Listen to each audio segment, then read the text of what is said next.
Գյուրջան Կասկադ, հասանելի բնակարաններ 65 ամիս մարման ժամկետով։ Առաջինը, նախ որ ասում եք դրանք բոլորը օպերատիվ Երբ ամենահեշտը կագրած քո հարցերին պատասխանելն է, որովհետև շատ կանխատեսելի են քո հարցերը։ օպերատիվ տվյալների իման վրա են, բոլոր դեպքերում դատական վիճակ չկա։ Ոնց է որ բոլոր ձեր կուսակիցները ասում են տերոր է, ասում են ահաբեկություն է, բայց դատական որևէ վիճակ չկա ու բացի այդ հեղափոխություն որևէ։ Ինչի համար եղավ, որպեսզի ամերիկյան կապակցը չխախտվի Հարգելիս, որևիցե մեկի այդ ասածը չի վերաբերվում վճռին եւ չի հանդիսանում վճիռ։ Այն գնահատականները, որոնք որ տրվում են, դրանք քաղաքական գործիչների գնահատականներ են հիմնված այն ինֆորմացիայի վրա, որը որ տվել է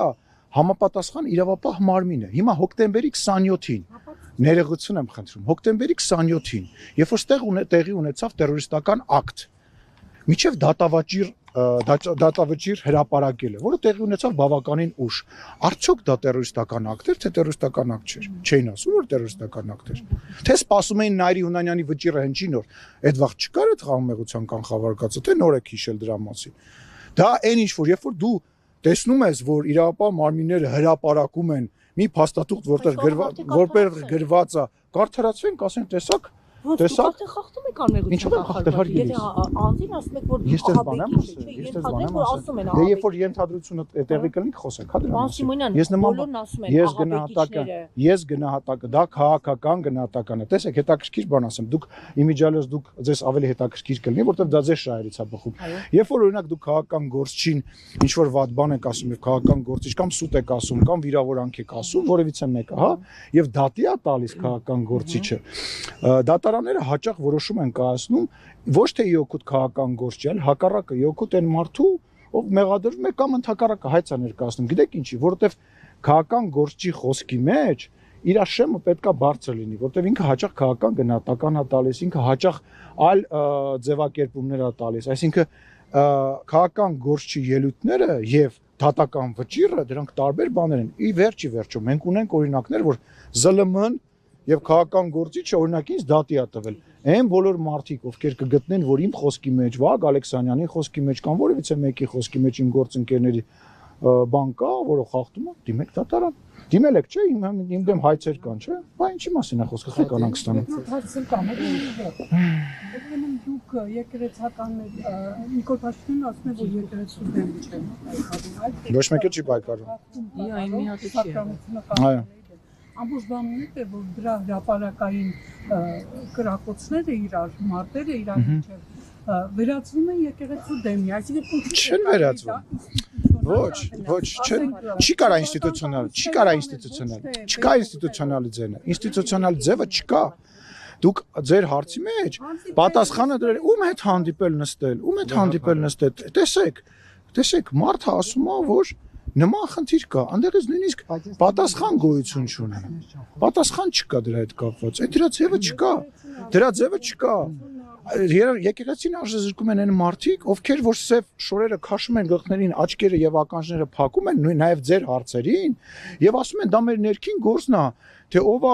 քերակինը, թե ով է աղջիկը, ով ասում են դա մեր ներքին գործն է, երեք ժողովուրդ, դա անձնական կյանք չի։ Այն որ մեկը, ով որ պաշտպանում էր կտրիչին, ներողություն, դժում է իրանց պատճառով, այն մեկը որ պաշտպանում էր կտրիչին, մի նկար էր դրել, հենց իր նկարներից, որտեղ իր դեմքին հարսի քող է դրած։ Այդ այն օրն է, երբ որ ինքը դառնում է կաթողիկոս, դա խորհուրդ ունեցող բան է, դա նշանակում է, որ իր կինը, իր հարսնացուն, իր անձնական կյանքը այլևս եկեղեցին է։ Բա չեք գալիս այս բաներից չեք հարցում, ու ստացվում է մարդ, ով որ բարձրաձայնում ասում է, սենց խնդիր կա, բայց խնդիրը ինչու չեք լուծում, այդ մարդն է վնասում, հա։ Հիմա որ դուք հարցեր եք բարձրացնում ազգային ժողովի նախագահի դեմ կամ վարչապետի դեմ, դուք պետությանն եք վնասում, հա, չէ։ Դուք լրատվամիջոց եք, բացի լրատվամիջոցից Հայաստանի, այսինքն լռենք, ձև անենք, որ ոչ մի բան չի կատարվում, հա, վերջացավ։ Բայց դուք հարց տվել եք, չէ՞ արդեն։ Լավ, ոչինչ, մարդիկ ովքեր ասում են, որ մեր սխալն այն է, որ 2018-ին այս քայլերը չեն կարել, այսինքն դուք ունեցել Ինչ էր ասում կներեք։ ձեր թիմում կամ ընդհանրապես քաղաքացիական պայմաններ պատգամավորներ Դե շատ վերացական եք Չէ, ես ասում։ ասեմ Ասեք ինչ։ Ասեն սխալ է եղել այն, որ մենք այս գործողությունները չենք արել դեռ 2018-ին, երբ որ տեղի ունեցավ հեղափոխությունը։ Այսինքն այդ տեղեկատվությունների ինֆորմացիան դուք ունեցել եք դեռ 2018-ին։ Ինչ ինֆորմացիա։ Ով ասեց ձեզ որ ունեցել ենք մեկ։ Երկրորդը ներողություն եմ Բայց խնդրում։ դուք հարցը ավարտեմ Դե նորից։ նախ ինչ որ վերացական հարց եք տալիս։ Խախտելու վերաբերյալ։ Այդ դեպքում Նիկոլ Փաշինյանը իմանալով հանդերձ վեհափարի հետ լուսանկար էր հրապարակում, գրում էր սա պատմական լուսանկար է, վեհափարը եւ ընտրված վարչապետը։ Այդ ժամանակ ձեր համար վեհափարը պատմական անձնավորություն էր, հիմա արդեն դարձավ կուսակրոնության ուխտը խախտած հոգեվորական։ Դուք մտածում եք այդ հարցը որ դուք տես կառուցում եք ձեր պատասխանը մեջը դնում եք ես պետք է գլխով տմտում բացնեմ ասեմ այո կամ ոչ ես նախ ուզում եմ ձեզ հարցնել ով այդպես բան ասեմ եք եթե ձեր հարցը վերաբերվում է ընդհանուր առմամբ ինչի այն ժամանակ այո հիմա այն ժամանակ ոչ հիմա այո եթե կրճատենք էլի այդ ձեր ելույթը որ դուք ունեցաք ձեր ցանկությունները ձեր էմոցիաները ձեր վերաբերմունքը դրեցիք դրա մեջ բնավ չէ Մարդիկ նայում են, չէ՞, իրանց գնահատականը կտան։ Դա միակ, դե ես հիմա ելույթ եմ ունենում, դες դրա իրավունքը ունեմ, իսկ դուք դրա իրավունքը չունեք։ Դուք դրա իրավունքը չունեք։ Դուք պետք է հարց տաք։ Դուք հարցը տալիս եք հետեւյալ։ Արդյոք այն ժամանակ էդի նորմալ էր, հիմա նորմալ չի։ Այն ժամանակ, երբ որ հենց եկեղեցու ներսից բազմաթիվ մարդիկ գալիս էին եւ բողոք կար, հենց մենք որևիցե ձևով չենք ուզեցել մասնակցել, որովհետև չենք ուզեցել խառնվենք դրա մեջ եւ նման ինֆորմացիայի մեջ նույնիսկ չենք մտել եւ չենք խորացել։ Եվ չի եղել այդ ինֆորմացիան։ Այո, խոսակցությունները միշտ եղել են։ Այո, միշտ խոսակցություն եղել է, որ Կտրիչ Ներսյանը երեխա ունի, միշտ այդ խոսակցությունը եղել է։ Բայց երբևիցե դրա մեջ չենք խորացել, չենք մտածել։ Բայց երբ որ, հա Բայց ինչի՞։ Իսկ այդ հարգ ես ասում չեք հիմա ինչու իսկ ինչի մի տալ չգիտեմ Պայլակ ջան որ տեսնես Նիկոլ Փաշինյան հարցրու չէ մի րոպե ես երկու հարց ես ագրեսիվ չեմ Իսկ գլխավոր դատա։ Ինչ ա եղել Սոնա Ասում եմ ինչ եղել։ Ինչ ա եղել ի՞նչն եմ Շատ ագրեսիվ եք, Նարեկին կոպտեցիք մեր Նարեկին չեմ կոպտել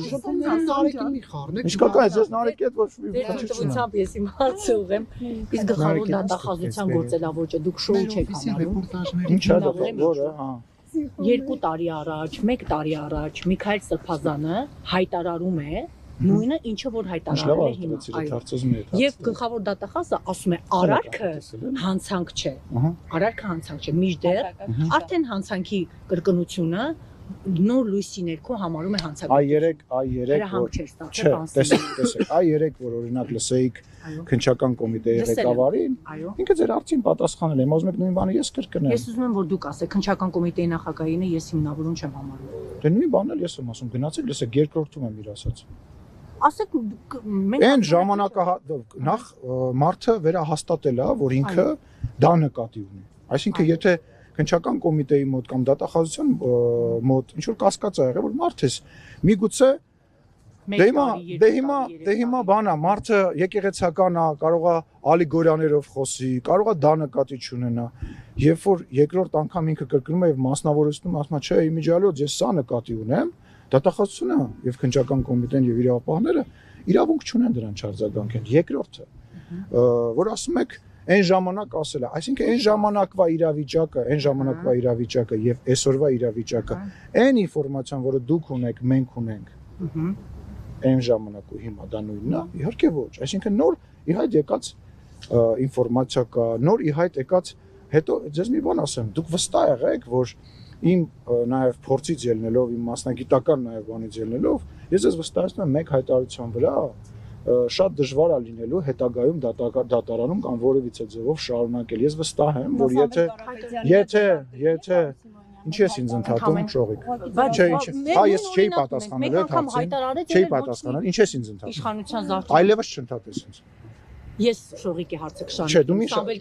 ընդհատես, նես չի որ շողիկի նկատմամբ վատ վերաբերմունք ունեմ։ Տեսեք, բայց կարամ վերջացնել։ Բայց չեք լսում, հա։ Չէ, պարզապես ճեպազրույցն է։ Հասկանում եմ, բայց միտքս կտրվում է։ Դուք հարց եք տալիս, ես միտքս շարադում եմ, հասնում հաջորդ բառը բան պետք է ասեմ, եկել ընդեղից ինչ որ հարց ես տալի։ Ահա, միտքս կտրվում է։ Դժվար է մի հայտարարության վրա, եթե դատարա, եթե ես ես ասում, եթե այլ